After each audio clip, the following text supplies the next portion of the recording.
Early on the morning of August the 20th, 1961, East German soldiers sealed off the line dividing the eastern sector of Berlin from the American, French and British zones in the west. Building materials were brought out of nearby warehouses, and the notorious Belrin Wall began to take shape, to the great mystification of those on both sides who were soon to be out of sight of each other.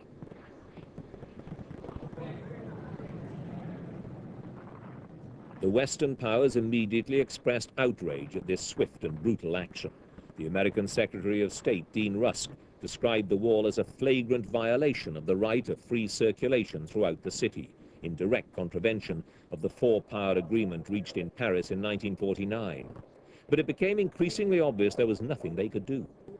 As relative was cut off from relative, friend from friend, the pain of it all was quick to spread.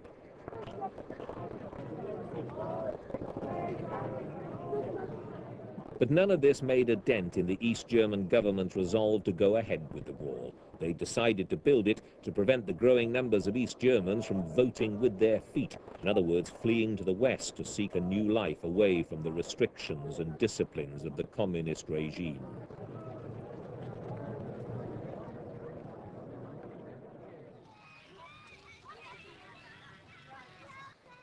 The wall became a focal point for all that was worst about the Cold War. It became a symbol of a divided world.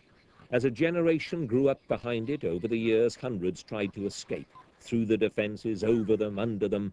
The mayor of West Berlin, Willy Brandt, called on the East Berliners to be patient. You cannot be held slaves forever, he told them.